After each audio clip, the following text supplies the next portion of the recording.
TMC কত আসন পেতে পারে, বিজেপি কত আসন পেতে পারে? আহ, এটা বিভিন্ন জায়গায় বিভিন্ন পোল দেখাচ্ছে। আমার মনে হয় তুমিও তৈরি করেছো বিভিন্ন সময় যে কত আসন পেতে পারে না পেতে পারে। তবে আমার মনে হয় যেহেতু গতবারে বিজেপি 18টা আসনে জয়লাভ করেছিল, আমার মনে হয় তার থেকে কিছুটা হলেও তাদের ফল ভালো হতে পারে। এবং অন্যদিকে আমরা যদি তৃণমূলের দিকটা কাকে সামনে দেখি, রেখে মুখ্যমন্ত্রী যেভাবে আক্রমণ করছে, অবশ্য এই মানে ক্ষেত্রে প্রকৃত টিএমসির জন্য কি লাভ হতে চলেছে? অবশ্য এই ক্ষেত্রে কিছুদিন আগে যখন অভিষেক ব্যানার্জি বা আমাদের যিনি সিএম রয়েছেন মমতা ব্যানার্জি এবং তার টিম যখন দিল্লিতে এই 100 দিনের কাজের দাবিতে যখন ওনারা যখন গিয়েছিলেন ওখানে, তখন একটা সমীকরণ কিন্তু আসছিল প্রকাশিত হচ্ছিল যে যদি বিজেপি টাকা দেয় 100 দিনের কাজের টাকা, তাতেও কিন্তু বিজেপির একটা আহ, অনেক উইক পয়েন্ট ধরা পড়বে যে তারা মমতা ব্যানার্জিকে ভয় পেয়েছেন, অভিষেক ব্যানার্জিকে ভয় পেয়েছে, সেই জন্য টাকা দিয়ে দিয়েছে। হ্যাঁ, এটা তো আবার যদি এটা না তো দেয়, এটা তো হতে পারে যে স্বচ্ছ তদন্ত হয়ে তার বাকি মানুষের টাকা ফেরত দেবে। অবশ্যই সেটা তো অনেকেই চাইছেন। এর জন্য বিজেপি করছে না, তার বিজেপি ব্যাকফুটে কি যাচ্ছে বলে মনে হচ্ছে? হ্যাঁ, আমার মনে হচ্ছে এইটাকে কিন্তু ইস্যু করছে, কারণ আমি যেহেতু একদম গ্রাউন্ড লেভেলে থাকি, আমি কারণ একটা মৌলিক গ্রামের ছেলে। ভোটটা তো একদম গ্রাসরুটের মানুষই একদম, তৈরি একদম, করে। একদম। আমি যেহেতু গ্রামের ছেলে, তো স্বাভাবিকভাবেই কিন্তু গ্রামে এটা হয় কি, মানুষ তারা কিন্তু চায় যে এই যে একটু আগে খাদ্য, বস্ত্র, বাসস্থানের কথা হচ্ছিল, মানুষ কিন্তু চায় দুবেলা দুমুঠো পেট পুড়ে খেতে, তারা চায় কাজ। সেই কাজটা কিন্তু বিশাল কিছু হতে হবে এমন নয়। আমি দেখেছি মানুষ কিন্তু খুশি, এই যে জব কার্ড 100 দিনের যে কাজ, তাতে তারা ভীষণ খুশি।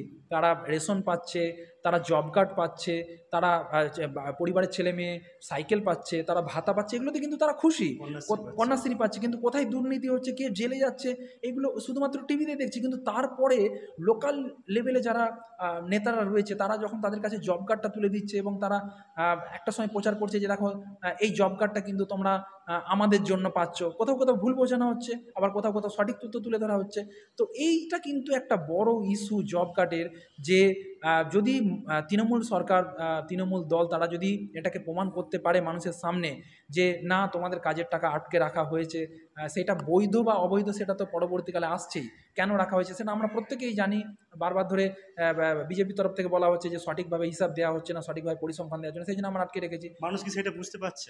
না, মানুষের কিছু মানুষ, একটা শ্রেণীর মানুষ বুঝছে, কিন্তু বুঝতে পারছে, কিন্তু একটা বৃহৎ অংশের মানুষ, তাদেরকে কিন্তু লোকাল লেভেলে যারা লোকজন রয়েছে, তারা কিন্তু সেই যে বোঝার জায়গাটা, সেটা হয়তো তারা বুঝতে দিচ্ছে না, বা অন্য যারা, অন্য দলের যারা রয়েছে, বিশেষ করে আমার মনে হয় বিজেপি, তারা কিন্তু হয়তো বোঝাতে কোথাও, আমার মনে হচ্ছে যে তারা সেই জায়গাটাতে কিছুটা হলেও ব্যর্থ হচ্ছে, যে আমরা সঠিক পরিসংখ্যান পাচ্ছি না, হিসেব পাচ্ছি না বলেই কিন্তু আমরা টাকাটা আটকে রেখেছি।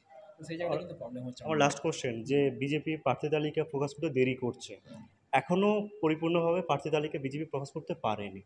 প্রচার করতে অনেক সুবিধা বেশি হয়ে যাচ্ছে, বা টিএমসির জন্য সুবিধা হয়ে যাচ্ছে, বিজেপির জন্য ক্ষতি হচ্ছে বলে মনে করছে? না, এটা তো অবশ্যই একটা জায়গা আছে। আমরা যদি 2009 যে সময় তৃণমূল দল তারা যথেষ্ট ভালো লোকসভাতে ফলাফল করেছিল, তারপরে 2011, 2014, এবং আস্তে আস্তে আমরা দেখলাম যে কোথাও বামফ্রন্টের যে শক্তি সেটা ক্ষয়িষ্ণু হতে লাগলো, আস্তে আস্তে সেই জায়গা থেকে কিন্তু বিজেপি উঠে আসতে লাগলো। তো সেই ক্ষেত্রে বিজেপি তাদের যে সংগঠন, তারা যেভাবে পশ্চিমবঙ্গে চারিদিকে বিভিন্ন জায়গায় সংগঠন গড়ার চেষ্টা করেছে, 2021-এ যদি সমীকরণটা বদলে যেত পশ্চিমবঙ্গে, তাহলে হয়তো বিজেপি আজকে হয়তো তারা একটা অনেক আগেই তারা একটা স্ট্রং যে লোকসভা ভোটের ক্যান্ডিডেট তারা কিন্তু প্রকাশিত করে দিতে পারতো পূর্ণ তালিকা। কিন্তু যেহেতু 2021-এর যে বিধানসভা ভোট, সেখানে কোথাও না কোথাও একটা বিজেপি, যেহেতু তারা বিরোধী দলের ভূমিকা পালন করেছে, তারা যেখানে বলেছিল 200 পার করবে, সেখানে তারা 77-এ সীমাবদ্ধ হয়ে রয়ে যায়। তো স্বাভাবিকভাবেই কিন্তু তাদের একটা না একটা কোথাও সংগঠন বা অর্গানাইজেশন একটা কিন্তু ব্যাকফুটে গেছে। স্বাভাবিকভাবেই আমরা 2011-র পর দেখেছি একটা বামফ্রন্টের একটা বিরাট বড় ভোট কিন্তু এই বিজেপির পক্ষে এসেছিল, এবং তার কিছুটা কিন্তু আবার দেখেছি আমরা 2 to 3% বা 5% ভোট কিন্তু বামফ্রন্টে ব্যাক করেছে। তো এই সব মিলিয়ে কিন্তু বিজেপির যে টিএমসির সংগঠন, ভোটের পার্সেন্টেজ তো কমেনি। না কমেনি। কিন্তু অন্যদিকে এই যে বিজেপির সংগঠন বা বিজেপিতে যে নতুন নতুন মুখ তৈরি করা, সেক্ষেত্রে শিক্ষিত মানুষজন হতে পারে, ডাক্তারবাবু হতে পারে, বিশিষ্ট সমাজবিদরা হতে পারে, রাজনীতিবিদরা হতে পারে, তো সেই মানুষগুলোকে কিন্তু নিয়ে, নতুন মুখ যে নিয়ে আসার প্রয়াস, সেটা কিন্তু আমি পশ্চিমবঙ্গে বিজেপির ক্ষেত্রে অনেকটা কম দেখেছি। কোথাও না কোথাও এই যে বিশেষ করে যারা হয়তো অন্য দলে আছে, যাদের একটা ভালো রেপুটেশন আছে কিছুটা, তাদেরকে নিয়ে আসার একটা কোথাও না কোথাও প্রচেষ্টা। আবার আমরা দেখেছি যে এই প্রচেষ্টা কোথাও সফল হয়েছে, কোথাও ব্যর্থ হয়েছে, এটা খুব স্বাভাবিক। কারণ কিছু পলিটিশিয়ান তারাই কিন্তু ঘোরাফেরা করছে, যেটা কিছুদিন আগে আমাদের মাননীয় প্রধানমন্ত্রী বলেছেন যে বিশেষ করে নতুন যে পলিটিশিয়ান যারা পলিটিক্সে আসতে চাইছে, নতুন প্রজন্ম। নতুন প্রজন্ম, তাদেরকে কিন্তু ইনভাইট করতে হবে। এবং আমার মনে হয় সেটা শুধুমাত্র বিজেপি নয়, বিজেপি, তৃণমূল, বামফ্রন্ট, আইএসএফ, কংগ্রেস, প্রত্যেকটা দলকে কিন্তু ভূমিকা নিতে হবে। তাহলে হয়তো যারা দুর্নীতিগ্রস্ত হচ্ছেন, যারা চুরি করছেন, তারা কিন্তু একটু হলে ভয় পাবেন যে না, আমার কম্পিটিটর রয়েছে। নাহলে কিন্তু এক শ্রেণীর পলিটিক্স যারা রয়েছে, পলিটিশিয়ান, প্রত্যেকটা পলিটিশিয়ান কিন্তু খারাপ নয়, রাজনীতি কিন্তু খারাপ নয়, কিছু মানুষের জন্য খারাপ হচ্ছে।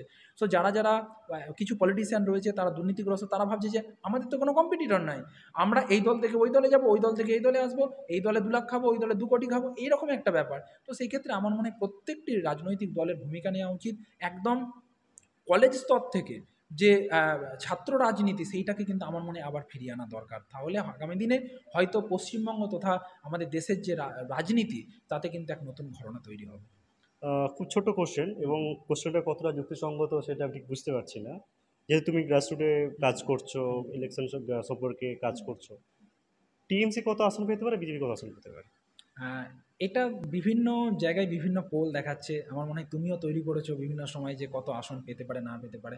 তবে আমার মনে হয় যেহেতু গতবারে বিজেপি 18টা আসনে জয়লাভ করেছিল, আমার মনে হয় তার থেকে কিছুটা হলেও তাদের ফল ভালো হতে পারে।